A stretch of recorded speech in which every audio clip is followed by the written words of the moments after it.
loo xam ne boo leen ko laalaatee am na ñeneen ñoo xam ne ñëw nañ studio ñu jox ñu seen ay xalaat après ñuy segg di segg y a eu beaucoup de gens ay ñoom Kevin ak ñeneen ak ñeneen ak ñeneen mais ku si ñëw dala naan ah mais lii lu bees la quoi et c'est très hip hop am na ay son yu bëri yu des yoo xam ne xëy na mënaguñ ko génnee léegi parce que suñ ko génnee nit yi duñ comprendre dañ koy def pas à pas ndànk-ndànk mais lii bañ ko commencé yàgg na sauf que léegi laa gën a jàpp ni non lii mooy imposé wu mais tey ba may def Achinji comme ni ko OMD di waxee je pense que MHD defuloon afro trap. Je pense que MHD defuloon afro trap ba may def lu bandi di nirool saa yi lu bandi di nirool c'est pas rap comme gars yi ñu koy waxee ainsi de suite donc je pense que c'est le moment ñu affirmer loolu bañ ci am complexe xam nga ban problème la rappeur sénégalais am ci album rap sénégalais xam nga loo siy fekk di nga si fekk son rap di nga si fekk son afrobeat di nga si fekk son soo si deful ndànk di nga si fekk son reggae boo deful ndànk di nga si fekk type son yëpp te ci biir rap bi di nga ci fekk trap di nga ci fekk drill di nga ci fekk classique yow nga disperser bopp nit ki noonu nga foog ne yow di nga mën a am benn cible booy téye non pour nga téye cible bi day métti parce que li nga am yëpp da nga koy tas tey boo jëlee 100% nga jël 10% jox Malick Ndoye 10% jox OMD 10% jox Nene Abi et cetera mais bu fekkee Nene Abi am na keneen koo xam ne 100% la koy jox moom si kooku lay dem kooku bu tëggee si kooku lay dem donc il faut que ñu mobiliser affaire bi ñu xam ni que ñun am nañ dara loo xam ne mën nañ ko proposer et ñu gëm ko après man pour man ça va suivre parce que suñu musique la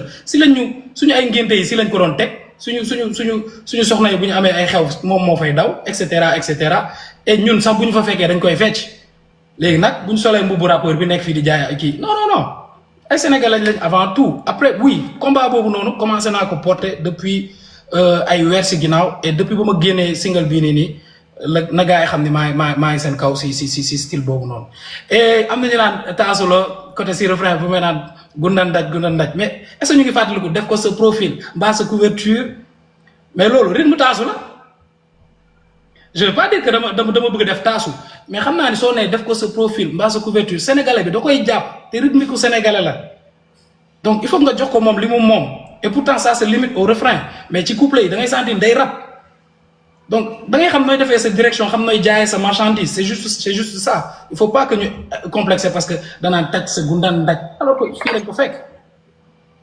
fii lañ ko fekk on n'a même pas besoin de comprendre ce que ça veut dire mais rythmique la c'est la rythmique qui parle mais ça n'a pas besoin am sens mais rythmique bi boobu mooy wax ak yow yaa un jour benn nit ne ma gars yi bu ñuy fecc en général fecc yi bees yi mujjee génn yëpp da ngay gis ñuy joxoñ boo seetloo gars yi ñuy joxoñ mais joxoñ boobu lal ku ko xam boo xoolee fecc yi léegi yu mujjee génn yëpp nii nga gars yi dañuy joxoñ nii wala ñu joxoñ nii wala ñu naan nii di def mais kan la ñuy joxoñ lan la ñuy wax alors que ñëpp a koy fecc sans comprendre ce que ça veut dire donc ce n'est pas obligé musique bi am ay communication yoo xam ne day am sens directement waaye parce que sens bi soxlawul muy nekk ci son bi yëpp am na yoo xam ne ay délire la nit yi dañuy soxla genre moment d'amusement fecc wala dara après nag message bi di nga ko buruxalo jaale la ko ci biir quoi jaarale ko ci biir rythmique bi ak yeneen donc je pense que ñu war a bàyyi gars yi ñu libre def lu ñu sentir. mais man pour répondre à la question moom je suis là pour ça quoi. dafa am beneen affaire boo xamante ne man ci ni du affaire bu ndaw mën nga ma leeralal foofu noonu tuuti. ok bon man je me dis que pour comme clip bi déjà avant may sori y a une équipe derrière y a Mactarus moom moo bind clip bi moom moo bindoon tam sama doom c'est-à-dire xam nga man sama domaine. forcément nekkul bind ay clip mais mën naa am ay idées quoi je peux avoir des idées comme tout le monde mais y a une équipe derrière kii mooy def lii kii mooy def lii bien sûr que bon c'est mon manager mais yàlla may na ko talent wu bind ay histoire bind ay clip et cetera mais boo seetloo bu baax ci clip bi li ci ëpp culture sénégalaise yëpp presque ñu ngi représenté wu ci biir clip bi xeetu ethnie sénégalais boo xoolee yi ci ëpp. parce que da nga wàcc gaal bi dal ci lébu yi. village laa ci benn village laa wàcc boo seetloo c'est un village c'est ñooñu ñëpp ci seen village lañ nekk lébu yeeg ñi di bambara yi ak kii bi ñeneen borom tabala yi ci fin bi après tàppkat yeeg kii ni ñu koy waxatee femme boobu doon def kii bi ak gars yi dans genre concurrent bi tur bi laay fàtte ni ñu koy waxatee. compo yi. donc ñëpp ñu ngi woon ci rendez-vous bi quoi boo xoolee tamit scène bi may toog ci chaise bi tamit ñi fa nekkoon on a essayé de représenter culture sénégalaise bi quoi léegi nag acting bi bon man jàngaguma acting wala du sama domaine pour le moment mais c'est l'énergie en fait énergie bi laay bëgg transmettre nit ki c'est-à-dire musique ce n'est pas juste les paroles mais am na tey koo xamante ne du dégg kooku lan nga ko mën a sédd ci sa clip xëy na du dégg mais mu ngi gis donc kooku bu seetaanee kii bi clip bi nga am benn énergie boo ko wan dina si bokkaale quoi dina bokkaale ci production bi quoi mais on a des projets pour jàng ay acting yóbbu affaire bi ci yeneen niveau ak signature bu bees bi mais dis-toi que y a une grosse équipe derrière yoo xam ne ñooy xalaat lan la ñu war a def que mu doon clip yeeg sortie yeeg ma ne la publication sax léegi duñ ko def te concerté guñ alors qu'il y a plus de 10 personnes derrière ñooy toog ne carrément lii la ñuy def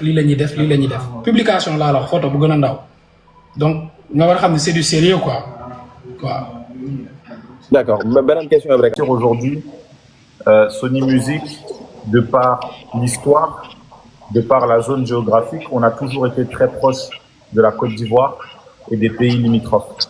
Je pense aujourd'hui que c'est peut-être la deuxième fois, parce que je sais qu'avant mon arrivée, il y avait une expérience avec un groupe au Sénégal, mais c'est peut-être vraiment la première fois où on s'est investi sur un projet avec un artiste sénégalais et on voit très bien les retours.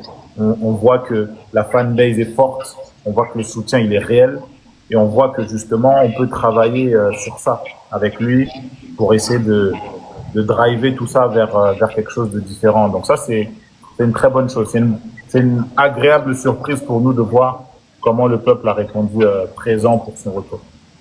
Bah, c'est les champions d'Afrique, hein. Ah. Là, on va pas s'entendre. Malik, j'ai juste une dernière question, peut-être avant de donner la parole à OMD. Vas-y. Est-ce qu'on pourrait savoir la durée de votre collaboration? Les secrets contractuels, moi, chaque fois, je regarde Jean-Pierre avant de parler. Hein. Vous aussi, vous ne parlez pas. Non, mais, vous n'allez pas parler. Mais en fait, on va pas donner la durée. Pourquoi? Parce que on a un plan. On peut pas tout expliquer. Je pense que vous savez déjà. Quand vous avez préparé vos questions, vous savez qu'on peut pas répondre à tout. On a beaucoup étudié nous-mêmes déjà. Elvis, quand il signe Deep, il a son plan. Nous aussi, on a notre plan. On a beaucoup étudié. C'est-à-dire qu'aujourd'hui, quand on a cette ambition-là, de dire on part en Wolof, on fait ce partenariat avec Sony, on a un plan en tête. On a étudié des choses, on connaît les marchés. La chance qu'on a, c'est que Elvis est d'origine congolaise. Moi, je suis sénégalais, mais j'ai grandi à Paris, je viens de Paris à la base. Sony est basé en Côte d'Ivoire. Deep, il est sénégalais, il n'y a pas besoin de trucs. En même temps, il a une vision sur le monde parce qu'il écoute toutes sortes de musique.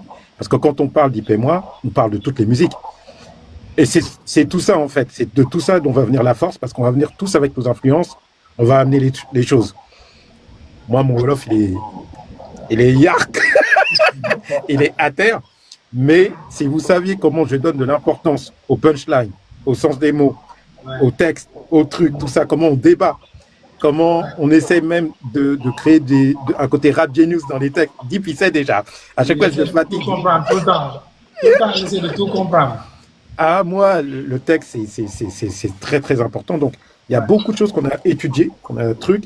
Et c'est pas juste, on écoute Deep comme ça, on se dit, ouais, Deep, parce qu'il a cette position, ça. C'est vraiment par sa musique, par son écriture, par le Wolof.